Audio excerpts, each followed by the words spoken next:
Hello everyone, today a brief reflection on the relation between the Austrian Habsburgs and their Spanish counterparts in the broader context of the Reformation, the Counter-Reformation, mostly from a political and strategical point of view, before the 30 Years' War. That is our actual focus. We're making all these videos in preparation of that. This is an important theme that we discussed already, looking especially at the general controversies and hypocrisy that, of course, revolved around basically every kind of alliance existing at the time, in all blocks, in all confessions, regarding in fact, especially in this case, the Catholic ideal of unity against a common enemy that, however, in the early modern age was fracturing, first with the Reformation and then with the general settlement of the national monarchical statal, basis, essentially just pursuing their own individual goal, and in spite of the fact, of course, coming from a majorly unitary Western substance, like not finding that, in fact, concentration of intents that could have brought the Europeans far beyond what even they reached in this individual way during the 19th century, and talking also about the general Western powers also later. This topic, of course, does not go that far in today's video, but it's relevant because otherwise one could ask, but why are you even talking about this?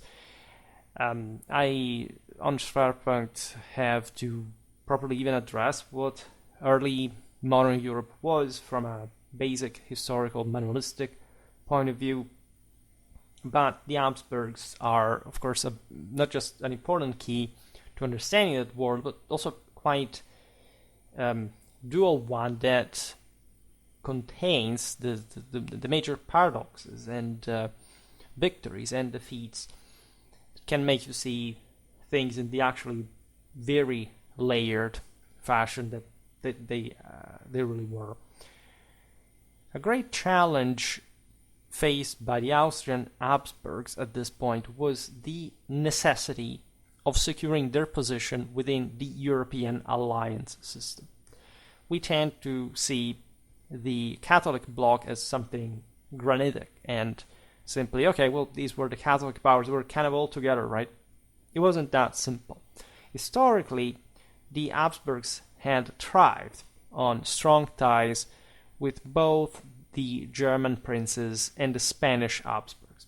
That is also true. However, these two associations were not inherently compatible, and the rapid expansion of the Austrian Habsburgs in the Renaissance did little to strengthen such connections. It's actually for a matter of jealousy, of hegemonic gaining. We observed in other videos how, by especially the mid-16th century, the Austrian Habsburgs had consolidated really an important position, managing to interfere, and in that sense cooperating namely with the Spanish hegemony that had especially affirmed itself in Italy after the Italian wars, and that in fact would have had to be backed consistently by the Holy Roman Empire, given that places like Milan, for example, were actually an imperial fief and were more or less consensually, at least that's the point of it all, occupied by Spanish forces, not by, say, German ones. And of course, we're not talking as a major sort of radical national divide existing. There were lots of things going on within the same Italy or the various Italian principalities, more or less siding with this or that power. And as we've seen very well in the same Central Europe, things were pretty messy. And how did they get so, for example, also in France and in the same Spain? In early modern history, we're not looking at definitely particularly stable systems, just stabilizing further, but they all have this constant threats of rebellions, of coups, of existential threats for which they are actually strengthening as a consequence. Sometimes even among allies, each other a tough time. This was the case for the Austrian and the Spanish Habsburgs. Both branches of the dynasty had in fact gained prominence in response to the need for a regional balance of power, which, because of the impious feuds, had primarily turned against the French Ottoman threat pretty much everywhere. We could say Western Europe, the Mediterranean, also Central Eastern Europe. So actually a veritable axis of power, especially France and Turkey, really embodied the greatest bulk of, because of course there were the Protestants as well. In some cases you have England. There is within this major dominions also lots of, as we've seen, fringes of frontier areas that are not sort of clearly defined. We dealt with Hungary a lot, for example, and we'll come back on that. Germany was crucial in this struggle, especially with the Reformation, of course. By the mid-16th century, the Habsburgs had managed to achieve such a great success in this balance of power, in spite of the ultimate bogging down in Germany. So essentially the freezing of open warfare between Protestants and Catholics with the Peace of Augsburg, because also, in fact, the Austrian Habsburgs were not provided with infinite resources to begin with, and that had been an important stopping point. That, however, the same Spanish began to feel somehow not necessarily threatened, in the sense that the Habsburgs would have become of Austria would have become a threat to the same branch of the family in Spain, but that had definitely realized how the same Spanish power that was by far greater than the Austrian one was perceived, of course, as a threat by not just, say, a great part of Europe, but by their same kin in Austria. And this was really the sense of it. It's not much that the latter presented a threat to Spain, but that Spain was so powerful, had extended to reach the same outskirts of the imperial Germanic spheres of influence. This was, as we were saying, particularly true for Italy. It was at least the parts of the Holy Roman Empire in the country. And there was, of course, and this is where most attrition actually would occur between the two branches of the Habsburgs. Of course, a different political and strategic vision regarding the Ottoman threat and or other, say, the preferential common ground of cooperation from a military point of view. The Habsburgs were of Austria were obviously much more concerned with the Ottoman threat that had come next door to their what would become their capital. The Spanish were more interested in protecting their Italian dominions at sea and just also being more active outside of Europe to an extent, and or against other European powers. There were some common grounds, as we've seen, because indeed combating the Turks, even when on different theaters, was also to weaken France to a degree. The latter, of course, perceived the Habsburgic dominions as, of course, encircling France, and in that they were right. So no power here was fully hegemonic. Even the the Ottomans were enormous, did not really have a mean to simply knock out the Habsburgs or even less Spain. The European countries were, as we were saying, always one step away from sort of collapsing for a reason or another. However, the conventionally Western bloc was pretty solid. Like it had, even the same Germany that was essentially an exploded country had managed to develop in the south. The same, in fact, Habsburgic dominions were fairly compact, so that even, had one of these countries collapsed, they would have not sort of been cancelled from the map. There would have been some sort of continuity or stability, differently from, say, Hungary. It was truly destroyed in a broader sense, and Oracles did not really have, even before the collapse, after the Ottoman conquest, that solidity that would have, in fact, allowed it to resist in a way or another. So everything was potentially attritional. As the second most powerful state in Christian Europe after Spain, France was able to rely on support from nations that had once allied with the Habsburgs. During the Protestant Reformation, in fact, numerous Lutheran German princes sought French assistance in resisting Charles V's efforts to impose religious conformity within the empire. We've seen this pretty well continuing as a major issue in the 17th century, after which we conventionally think, well, okay, the confessional divide was somehow surpassed, but Central Europe kept having a lot of bias toward that direction. Think about the rivalry between the Habsburgs or the Hohenzollern in the following century. This was, say, truer even for, of course, the bigger countries that had more compactly and in this sense recognizably sided to one confession or the others. Let's say, England versus France.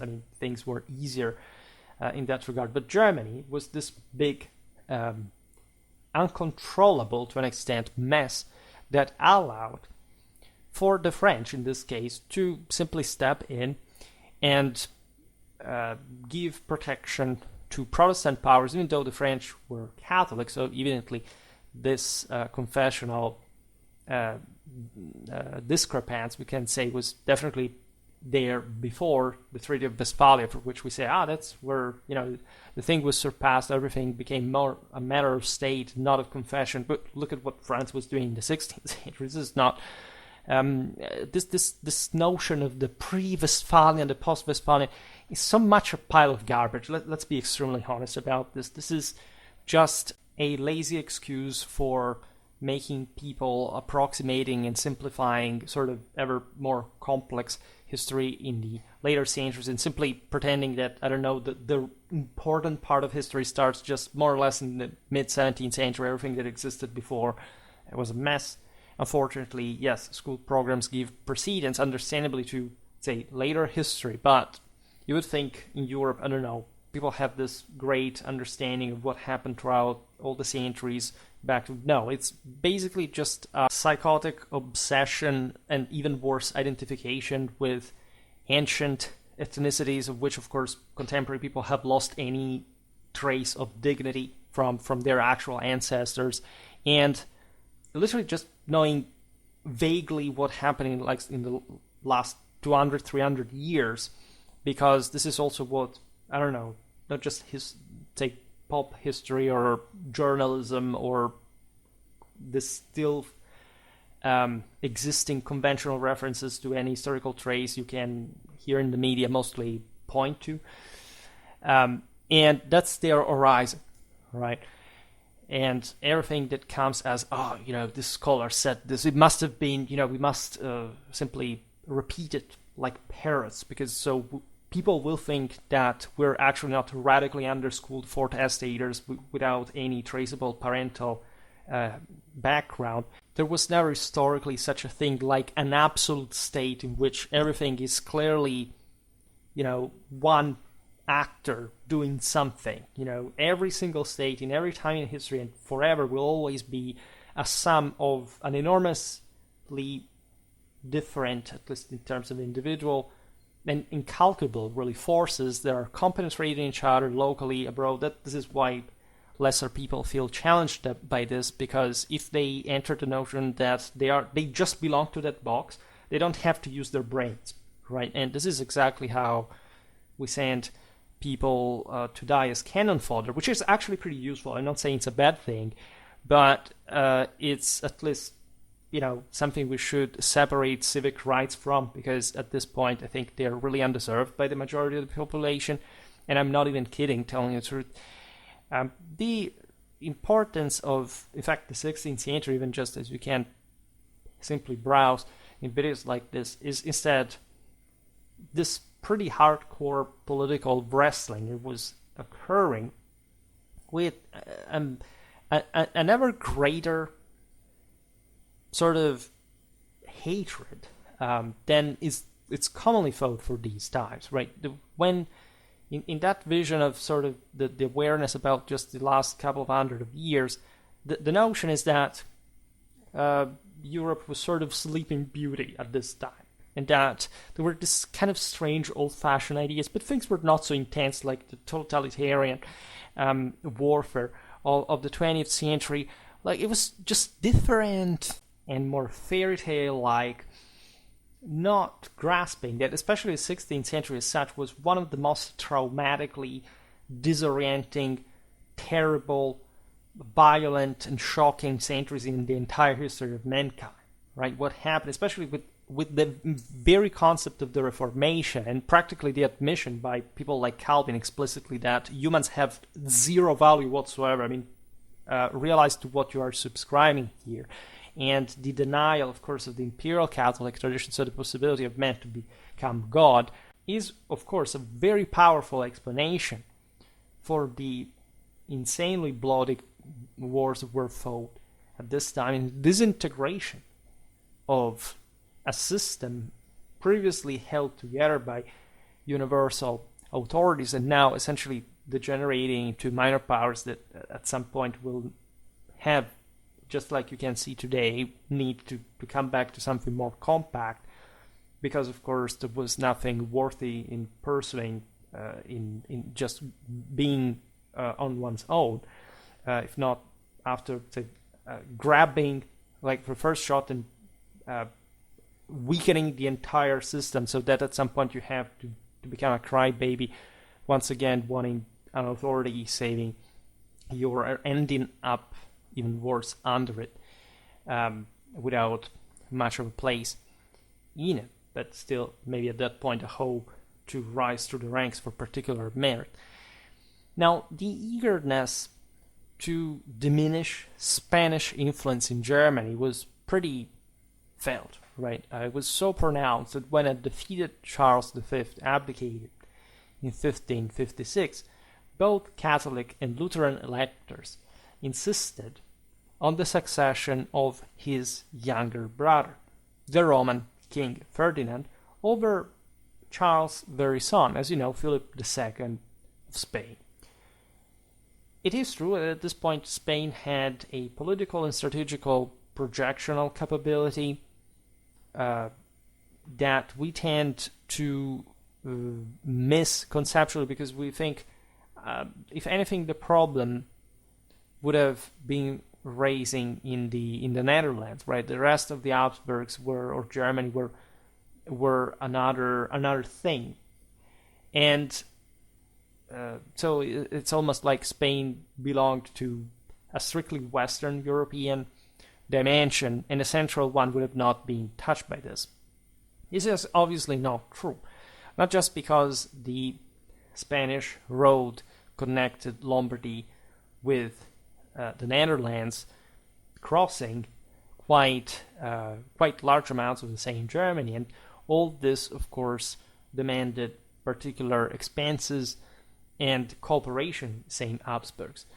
But because of course, the Catholic presence in Germany was contrasted by the Protestants, especially in the north, in the poorer areas of the country that had thought to exploit such fringe position to simply bail out of any collective responsibility for the land as a whole. Emperor Ferdinand the First, 1556-1564, and his successors managed, for this reason, to avoid becoming entangled in Philip II's conflicts, and in doing so, sidestepped confrontations with the Spanish monarch's adversaries in France, the Netherlands, and England. In other words, the Habsburgs did not want, when I say the Habsburgs in this series, I'm referring, for sake of brevity, to the Austrians, this great interest in contributing to Spain's wars that were definitely very expensive, and Spain could afford them as the greatest power in Europe at this point. As we've seen in other videos, the Austrian dominions were quite large and well run, and so, but as a whole, they were a pretty impressive dominion. However, they were also particularly complicated to rule. There wasn't this dramatic output to pursue any major expansionistic policy, for example. And over time, other powers would actually surpass in acceleration, and sometimes, I mean, pick France, for example, in absolute power already from the start.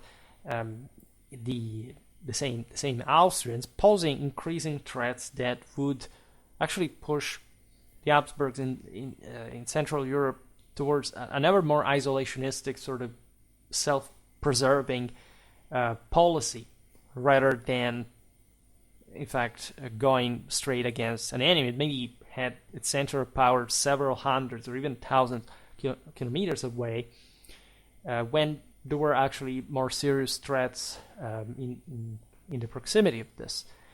It's obvious that, in fact, that Central European, Danubian, Balkan theater was completely uninteresting for example, Spain or France, if not to make leverage on diplomatically. The Venetians, for example, were much more involved in Central Europe, the Balkans, than these other powers that would have not had any conveniency to simply step strategically, operationally into, say, the Danube, or attacking the Ottomans more frontally, even in the Mediterranean at some point, especially considering that these were very powerful and threatening on the offensive themselves, because obviously from the other side somebody had led it to them. So obviously there were more practical ways to help one another. The Austrians and the Spanish did cooperate, and as you know, this axis would actually preserve itself over time until essentially the 18th century, the War of Spanish Succession, in fact, that would readjust very much the balance of power, with the Habsburgs at that point being also something much more consistent as also an expansionistic power against the Ottomans in Italy. But in fact, that's really another era. There would be mostly like a diplomatic, financial cooperation of some sort. Of course, the Spanish did not want the Austrian Habsburgs to be weak. If anything, they didn't want, exactly for the aforementioned reason, nor to scare them, nor in this sense, however, even to just help them too much, considering that they were fighting, for example, during the 80 Years' War against France and England and many theaters, also worldwide, really many resources to spend for somebody else. Somebody else that was not always so directly under threat. I mean, yes, it's true that the Turks arrived to besiege Vienna twice, but the episodes are 150 years distant. So in between, actually, lots of other things were occurring. Especially the ambiguity of France, the attempt, for example, of Francis I to become Holy Roman Emperor. Eventually, the Fugger paid better, the Habsburgic effort, and the general French expansion against the Habsburgic interests, in fact, not just in Germany, but of course with the Italian wars in the same peninsula, were in that case checked mostly by Spain. The Habsburgs contributed, but they did not have, as we've seen in the video about the Italian wars, even those sound military means like the ones that the Spanish were at this point consolidating and maintaining hegemonic for 150 years. The eagerness to diminish Spanish influence in Germany was so pronounced by the time of Charles V's abdication in 1556. In other words, the Austrian Habsburgs did not want to perturbate Germany with a Spanish intervention, maybe even support, as it would instead happen, for example, during the 30 Years' War, when evidently the balance required it. They just want, in the same way, to remain complicit in the Spanish threat to balance of power and supporting Spain in especially her anti-Protestant and anti-Ottoman enterprises, which obviously had a specific consequence for the maintenance of the same Austrian power without spending too much for maintaining the balance themselves, which costs a lot. The reason why, for example, the French would try to get themselves involved into Germany more than what the Spanish would do is in part also merely geographical. At least that's a large factor. France has a large landmass, and in its moment of historical unity, they tried, first of all, to invade Italy, then to expand east. In Germany, it was so politically fragmented, and even having individual Protestant powers asking French seigneury to essentially weaken the Habsburgs, and even hoping, of course, that the French-Turkish alliance would bring the Ottomans to attack Austria. So that's how unitarily successful this system was.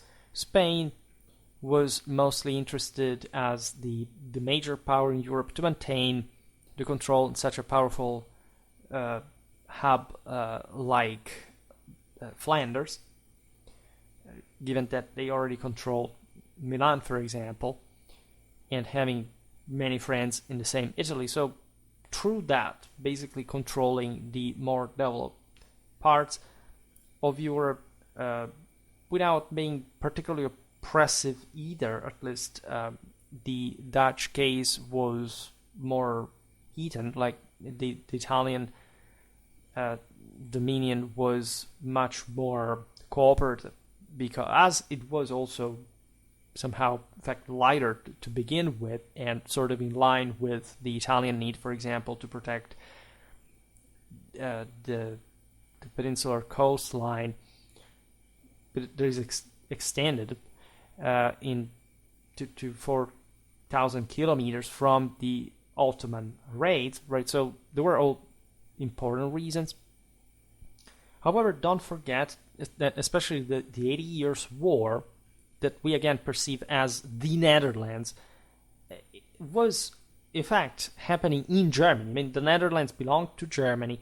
They would be the first country to formally and practically secede from the empire, but it was perceived naturally by lots of close Protestant German principalities as a major threat also to their own rule, their own regime that had been founded in the previous generations exactly on the rejection of not just papal authority, but in this sense virtually also of the imperial one that could not compromise on that. At a certain point there had been, this is true also for France, for example, even though that was a bit of a different situation. Of course, this idea, can see it easily in England, for example. Like, what do we do with this Reformation? Is it something we must write, we have to support? Because this is essentially also how these other smaller powers had reasoned. It's not that they probably even actually cared about Protestant theology maybe they loathed and despised it, and there are surely some major rulers, think about Elizabeth I, like that likely were, if not properly covered Catholics, definitely did not have sympathies towards specific Protestant practices. However, that's the point. In many ways, the confessional choice was just a political excuse in a quite tumultuous world that was undergoing a general crisis, right? We have seen the crisis won, especially in the beginning of the 17th century, but the sense of it had been mounting up from quite a while. The 16th century was a moment of great development to an extent, but was also one of great systemic crisis of generally precarious balance. The realization that not acting against someone would have meant this acting against you, because it was really about an unprecedented amount of resources that the struggle was fought over. So many players and much greater range than before, that so many resources were consumed, actually just to also consolidate internal power. One of the reasons why confessional wars were so bloody and brutal was exactly this, that they were essentially striking at the root the legitimacy of power. This is what they really were about, and in fact we've seen it especially in the video about the French wars of religion, that compromise is just delaying, right? This happened in many circumstances. In the case of the Habsburgs, as we'll see now, especially what happened in the 30 Years' War, was obviously a direct consequence of the Peace of Augsburg. In other ways, for example, the Tudors were quite successful in confiscating all those monastic powers and going on with that just because they wouldn't have much of other income as a monarchy to begin with. And just that the issue was postponed in terms of England having to step up to develop further in the Stuart era. The French themselves settled part of that in a pretty obvious way after the death of Henry III. There was really no way there had probably never been a way, unless the monarchy hadn't properly, the Valois had properly chosen to change for the Protestants, or at least the communities that had converted to Calvinism for historical reasons, again, of enmity towards French central power, could in fact take over central power. I mean, northeastern France was solidly Catholic, and Henry of Navarre fought for so long without literally accomplishing anything, to the point he had to convert himself to Catholicism to become King of France, and eventually his grandson would expel the Protestants for good in the country. So it's actually a huge issue that many of these powers are trying constantly, equilibristically, to avoid, because they know that infringing on these various communities' decisions, even when the principle was right, would have caused so much destruction and instability that it would have been incredibly risky to do. And that also tells you how perceivedly unstable the system really was from the side of those who ruled, that naturally have the much clearer objective idea of the world than the down-to-line individual or even community. The potential for Habsburg dominance also strained the Austrian dynasty's relations with the rest of Germany. Although the German princes had historically been overshadowed, they remained cautious regarding the emperor's authority. The sudden ascent of the Habsburgs to power over two significant states exacerbated their anxieties. Many princes had exploited the rise of Protestantism to challenge Charles V's authority.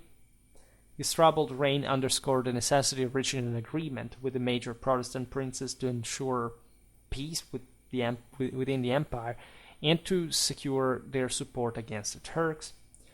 It was really impossible to take over all of Germany. This is what basically the same monarchs in the Middle Ages had tried to do. The system essentially collapsed into an elective one, for which now at the end of the Middle Ages, this princely state of the Habsburgs, based in southern Germany, southeastern Germany mostly, so some of the richer, more powerful areas in the entire country, was also pretty vast and big and populated and advanced.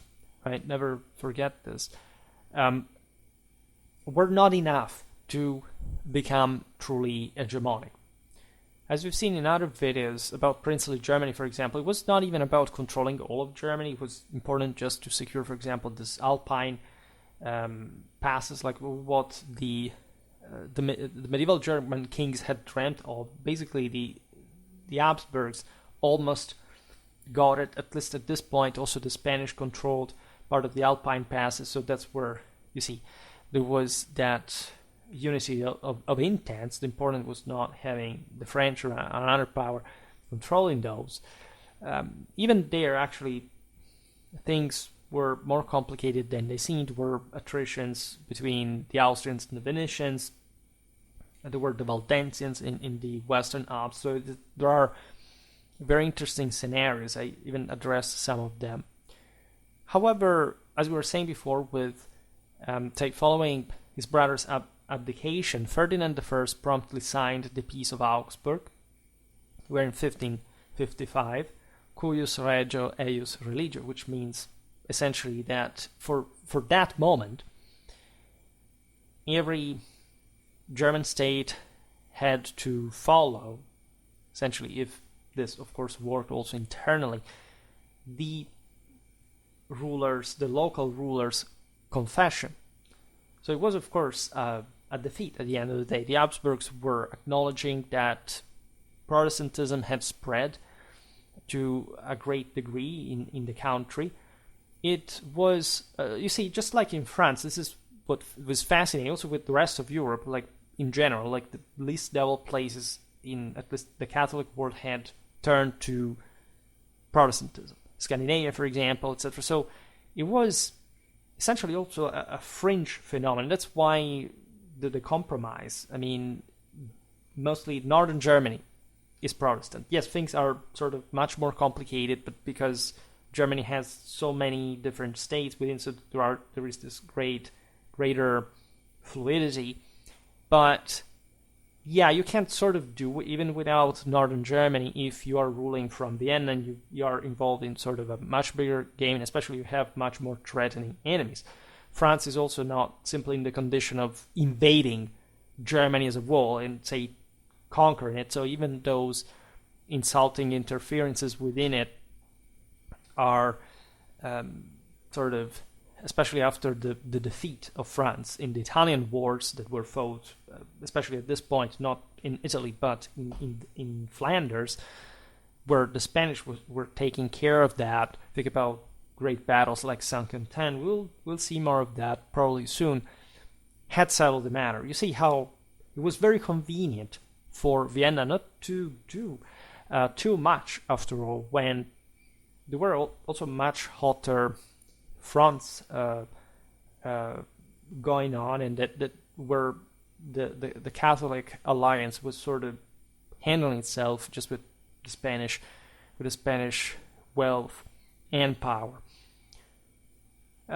The Peace of Augsburg, the cuius regio eius religio, had acknowledged the equal right of Lutheran and Catholic princes to impose their respective religions on their subjects, as we just said. But by accommodating Lutheranism, Ferdinand and his immediate successors that followed, in fact, this policy of compromise, facilitated a period of relative religious peace in Germany, lasting for half a century. This is what essentially the same French had tried to do. The least developed parts of France, especially always the south, the southwest, that the English have keep infiltrating since the Middle Ages, right? And that literally happens, as we've seen in the relative video, during the French Wars of Religion, objectively are not so vital. I mean, the power of France lays in the northeast. Also, considering it's closer to the Netherlands, at some point there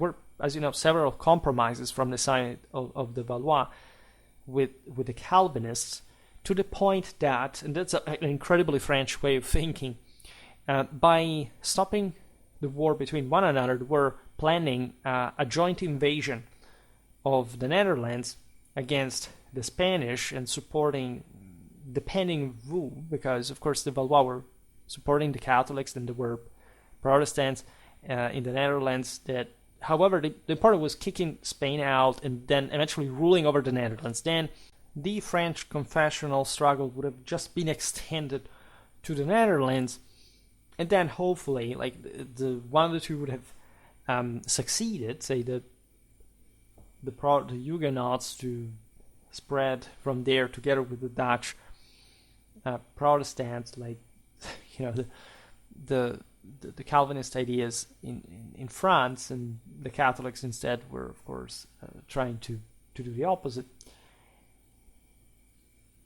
But of course, also in that case, you see that the Valois chose more often than not to actually crush the Calvinists, and when Henry III decided to assassinate the Duke of Guise, in part because he was being threatened by him, but because, you know, the Guise were always siding against the Protestants, and the king was almost being overthrown by them. There is the facepalm of the French Wars of Religion, because yes, the Duke of Guise is dead, but Henry III is immediately overthrown by literally the entire, say, by Paris. He has to escape to the Protestant leader Henry IV, and he is even assassinated there. And as we were saying before, Henry IV fights for other years that could have been avoided in that circumstance for nothing, and he eventually passes over to Catholicism to rule France, because that's how you actually run civilization to begin with. So these differences are very important, because especially in the case of Germany, where you do not have that state, you have just so many, and also not particularly leaning towards any particular statal compaction, controlling such confessional issues is much more complicated. The Austrian Habsburgs achieve some peace in Germany after the Peace of Augsburg, but objectively they did not settle the matter at all. On the contrary, they allowed essentially for Lutheranism to spread further and or to entrench itself in Germany. Naturally, there were lots of other things, as we've seen, that were going on that could mean the death of Protestantism. So literally, and that actually would have been a pretty positive thing in a much broader sense. If, for example, the Spanish Armada had succeeded in invading England, you could say that Protestantism would have single-handedly been destroyed in Europe, because essentially the Netherlands do not receive any help anymore. England becomes once again a fully Catholic country, so Wu does remain. Some northern German states and Scandinavia, they would have not lasted, right? Catholicism would have consolidated in the continent. Protestantism would have become some sort of narrowly fringe phenomenon. Imagine if you are an Habsburgic ruler, you're looking at the 80 Years' War, and realize, by the way, how brutal it is and how much help Spain requires, because yes, technically those are the Spanish Netherlands because of, as you know, Charles V's will, so that the Austrians in theory were not even to intervene. And you would wait for that to be over, because you know also that if that rebellion is ended, at that point you would actually have some issues, as the ones we were saying before, with Spain stepping further into Germany at that point, and actually to some extent maybe exacerbating the problem with those northern German principalities, but in fact maybe also because there would have been an actual threat there that would reflect greater Catholic power nearby.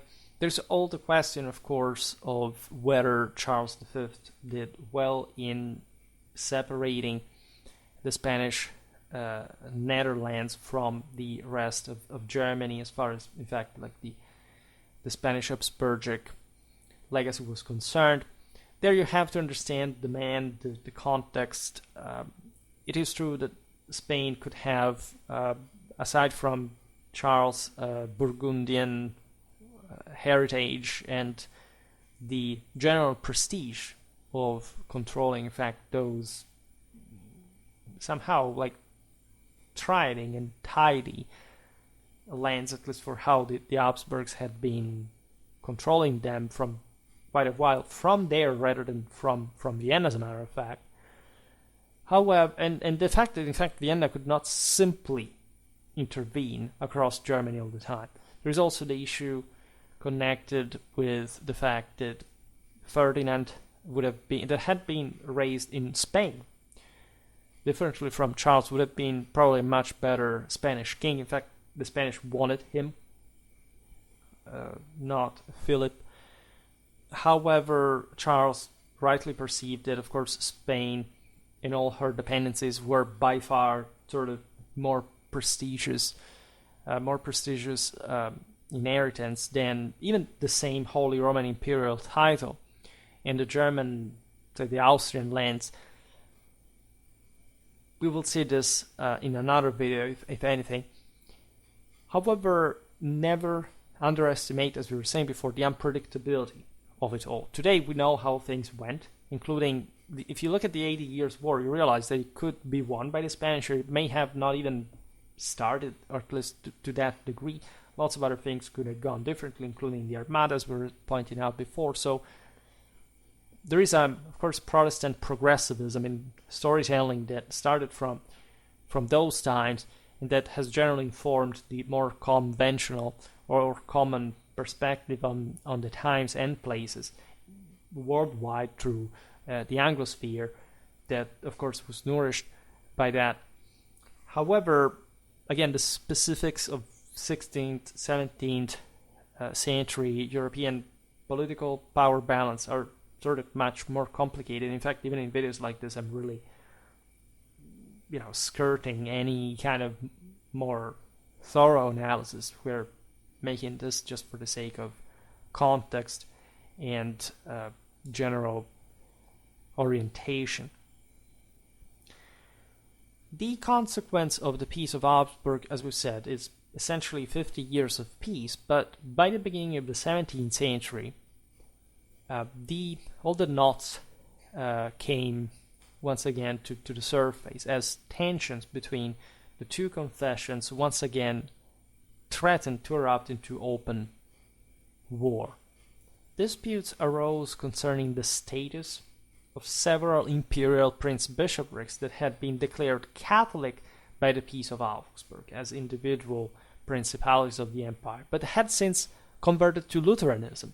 Following the unexpected changes of their bishops that naturally were quite mobile, right, and so were not fixed like the principality itself, with naturally some issue in there in, recognizing the fait accompli, because secular principalities are endowed in Germany with this greater sense of properly imperium from the side of the individual rulers that you can equate to the ones of free leaders of some sort that were bound in a very sort of Germanic mentality, more just in personal terms, to the emperor and his ancient Gefolgschaft, rather than some sort of imposed legal subordination, right? With bishops, however, the situation was worse because, of course, the church itself was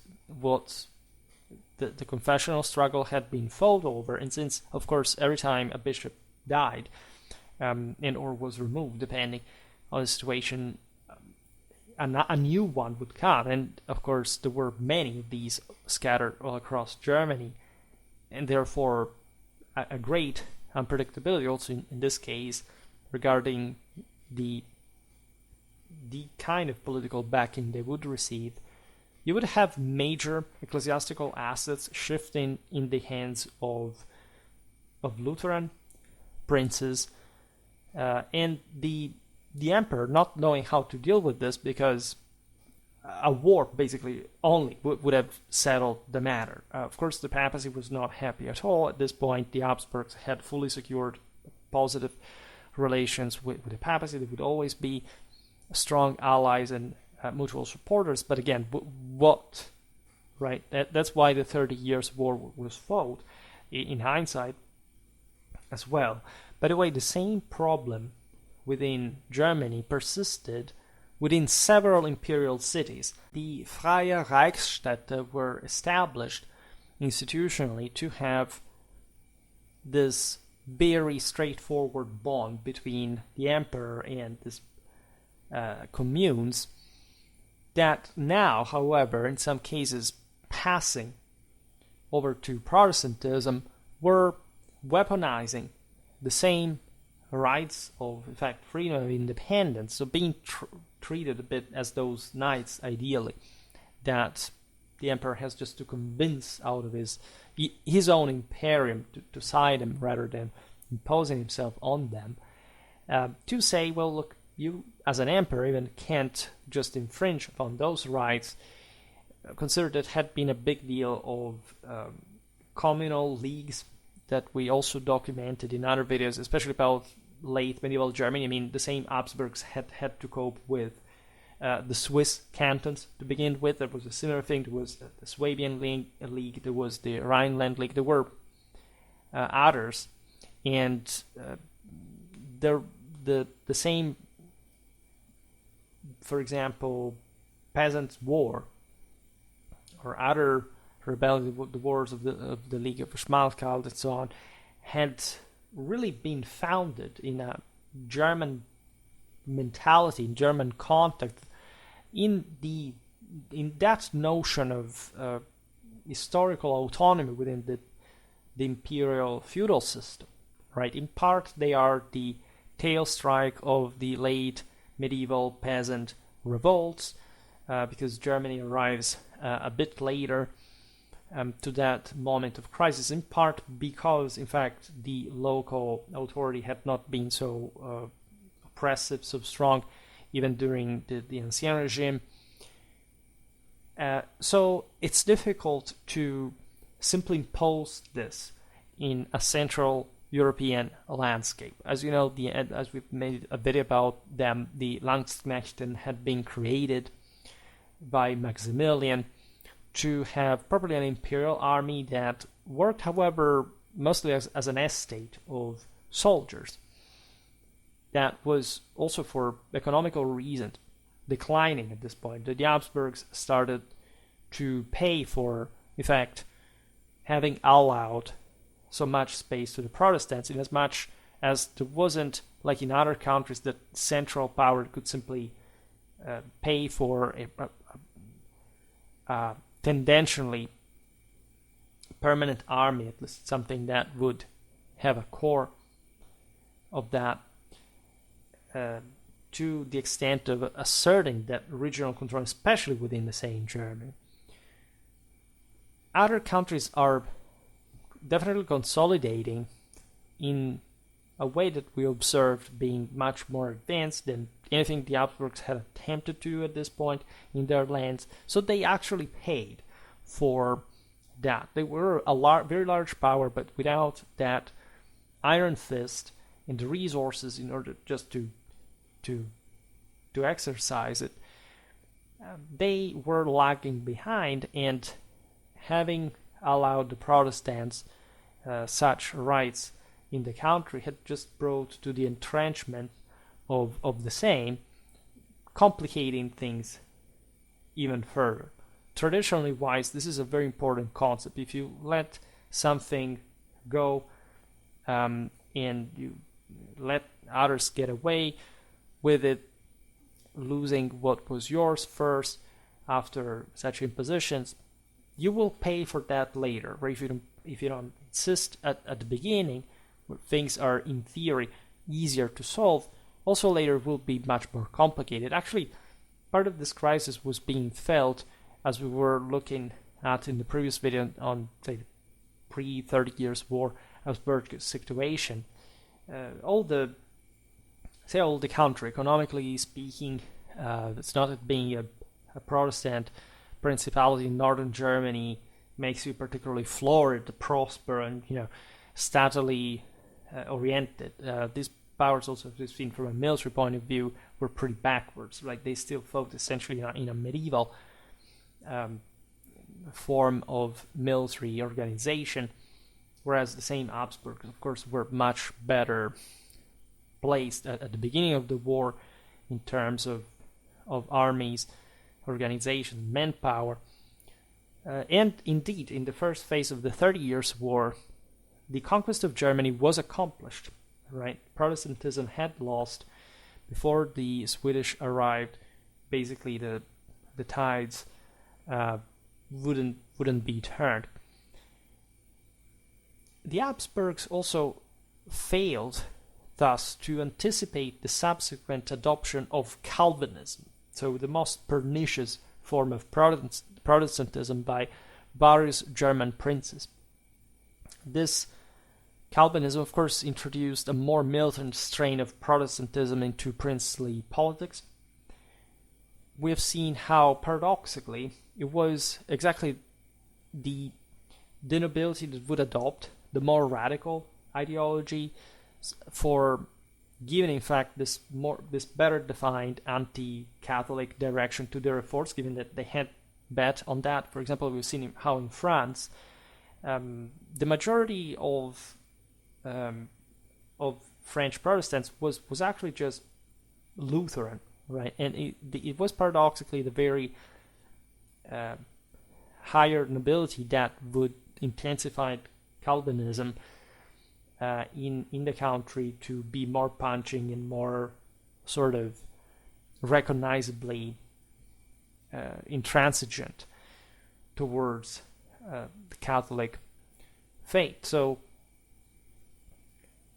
the Habsburgs could not control this. There is an evolution of the same Reformation. As we said before, even during the times of the Peasants' War, etc., Protestantism was young. Nobody even really clearly understood where it was going to go. That's why even, Francis I toyed initially with the idea of, do we even convert to it? And originally, in fact, such powers had been somehow tolerant. Even the same Peace of Augsburg is to be read in this fashion. They thought to an extent that this heresy could be stopped and or it would have perhaps faded over time. Instead, no, it insisted, it strengthened itself, and it gave itself also a better political and social organization. We've seen how there was all a military propaganda behind that, and that facilitated certain aspects, for example, the humanization in order to increase collective training, even though that's something that disciplinarily all armies were pursuing. So there was a parallel world that was forming, was sort of consolidating without really the possibility of simply eliminating or overthrowing with a simple war, even like the ones that had been fought during the 16th century. The cautious inaction of Ferdinand I and his successors merely postponed the inevitable conflict regarding the contested bishoprics, in particular the presence of Calvinism within the empire. That's something you had to explain through a Holy Roman Emperor So the greatest defender of Catholic faith, especially in a world in which there were also other Catholic powers that were not under his rule. And so at this point, universal authority had been substantially challenged from so many directions. Imagine being the Habsburgs at this point. Like, you are the Holy Roman Emperor, but essentially you're not even the most powerful of Catholic powers. In theory, you should be the sole Catholic ruler of all the Catholic people that exist. You have a vicious heresy that is taking over half of Europe, especially at the peak of that point, because in part it was contained actually, for compared to what it would have become to this day. Like, say today, Protestantism in a political territorial sense is much more confined than it was, say, in the second half of the 16th century. And you are the one that also owes his crown technically to the Pope, that of course is the head of the Roman Church that sees that in your territories, so the ones that not just should be ruled by a Catholic emperor to begin with, but specifically the ones of Germany that you as a Holy Roman Emperor rule as properly German king, because that's where the title gets attached from, to pass so freely to the Protestant side with chunks of literal church patrimony attached to that. I mean, it's a nightmare. You today may think, oh, well, it was just a balance of power. Just imagine being an Habsburgic ruler going to sleep every night knowing that this was the situation. It was an enormous burden, right? It's not like playing a paradox game and looking at, oh, look at how weird, let's see what happens.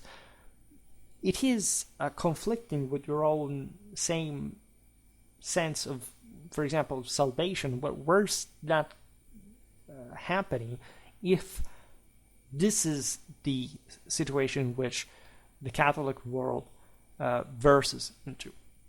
This is actually pretty scary, and never underestimate, when you look at these rulers' decisions and actions, etc., what kind of forces really were behind them.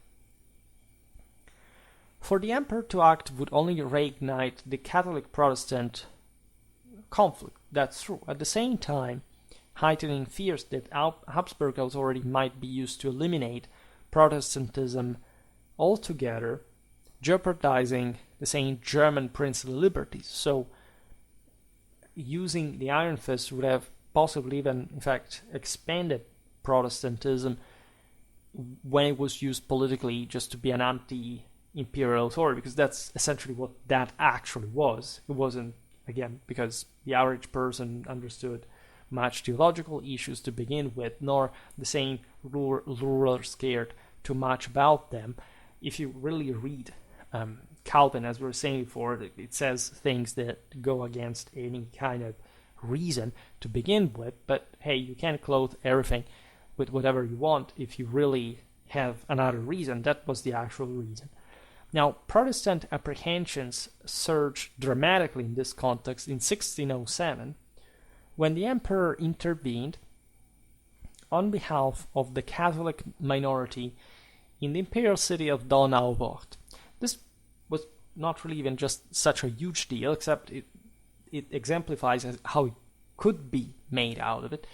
And in reaction, the Protestants formed, in fact, the Evangelical Union. There was an armed alliance comprising 9 princes and 17 imperial cities, led by the Calvinist elector Palatine Frederick V, which is the guy we also discussed in the, and infamously so, for obvious reason, in the video about the commanders of the 30 Years' War. He was really not much of a commander to begin with, but I wanted to insert him because he was very close to the Nassaus, who was actually of the same blood. He contributed to all that, spread of military and confessional theories regarding this alleged Protestant military quality and superiority that actually wasn't. In fact, the Dutch model, if it was ever copied at all in northern Germany, brought to some devastating Protestant defeats. It took the Swedes that had a very different military background to actually score the major results in the war. However, when you realize how the Elector Palatine in Germany is really Protestant, is Calvinist even more,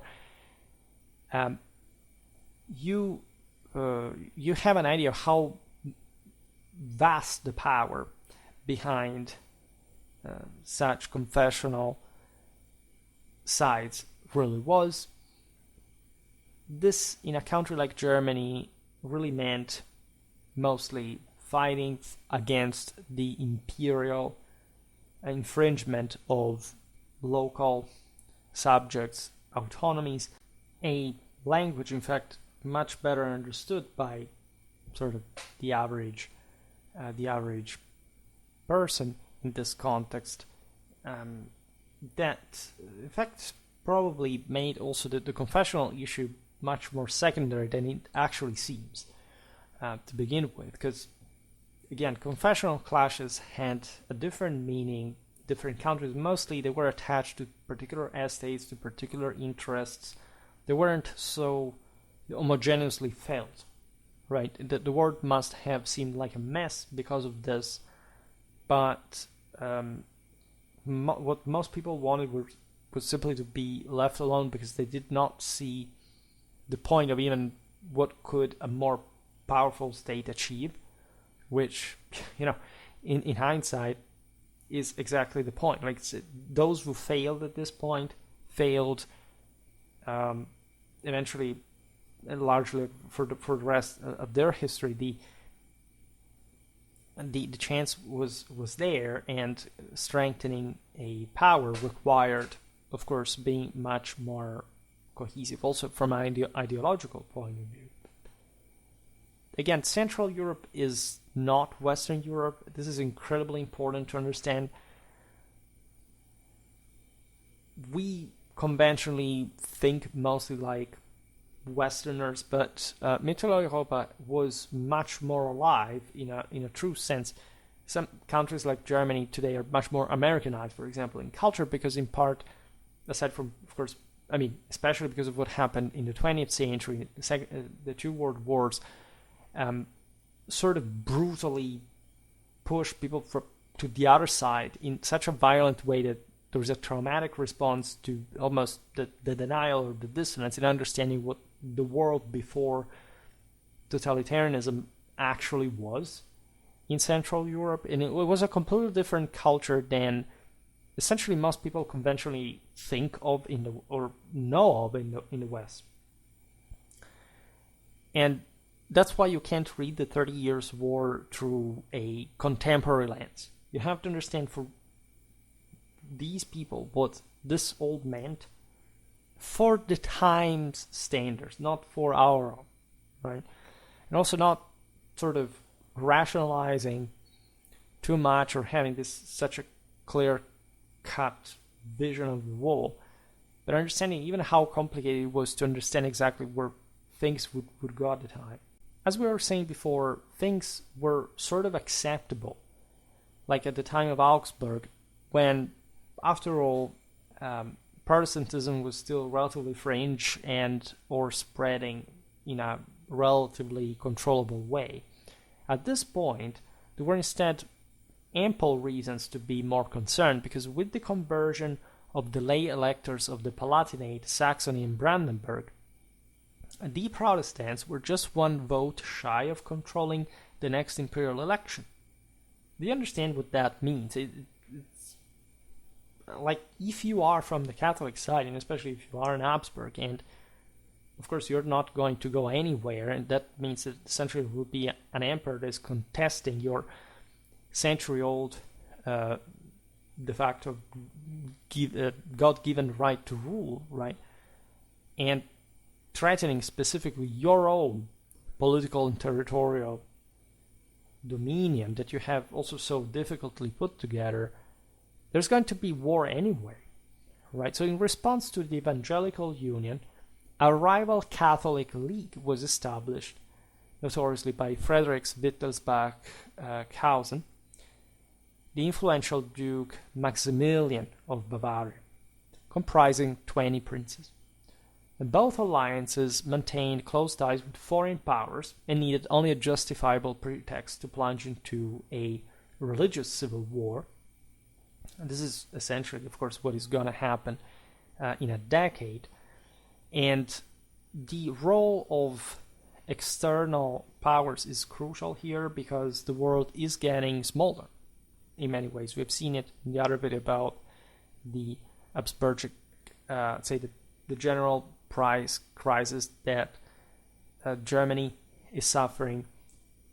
Exactly this Central European relative backwardness at this point, compared especially to Western powers, had started to show how more dependent economically, among the other things, the empire really was on these other powers.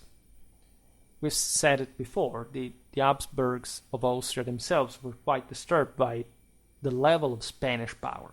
If anything, they were stunned and sort of also not capable, for example, at court to simply compete with. That's also how a bit the imagery of the pious, stern Habsburgs of Austria stem from, because at the time they didn't even have, importantly enough, a saint in their dynasty. This was actually a great issue because since the Middle Ages, very important dynasties had that in their ancestry.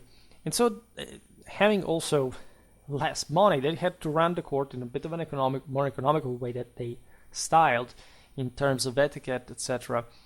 More like, again, it's because we are more pious, we're less materialistic, etc. At the same time, of course, every time they could obstinate power, was a strong Spanish influence throughout the empire. We've seen it also from a military point of view, and we will keep observing it, of course, in other videos. However, the sense you couldn't quite isolate yourself, which is a beautiful lesson, because, again, people think that you can simply, again, be left alone, and this will magically make you safe or free, is exactly the quickest way to make you the opposite of that, because you are not going to develop any antibody. You're basically sitting there thinking that doing nothing is enough. So when you give up the opportunity to centralize, to create a greater power, and for what? Because think about, I made a video about pacifism and how this basically is, of course, an attempt to destroy imperial Catholic power, traditionally wise. It's the point. Like, when there is a war, everybody's crying because, oh my God, so many people are killed, and I mean, legitimately, that's a devastating thing. But what is the war actually fought on? And so how much should you actually participate into it?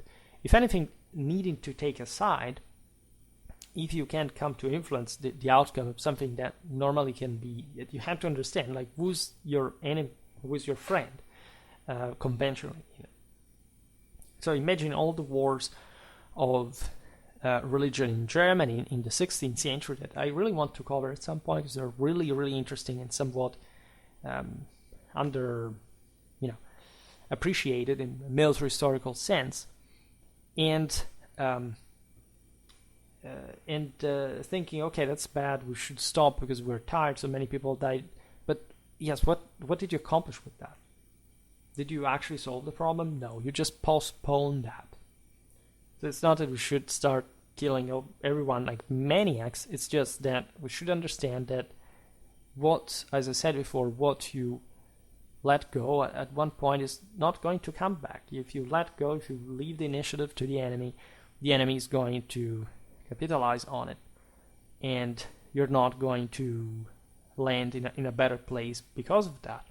Naturally, there are changing landscapes. At some point, you can have a power that before was, I don't know, one you would preferably want to emerge, another not. This changes. This is obvious. It's a very complicated picture. Again, nobody had really the capacity of foreseeing the future by Charles V's times, but there is also no doubt that at the time that the Peace of Augsburg was understood as it was, and still today is seen like a significant Catholic defeat.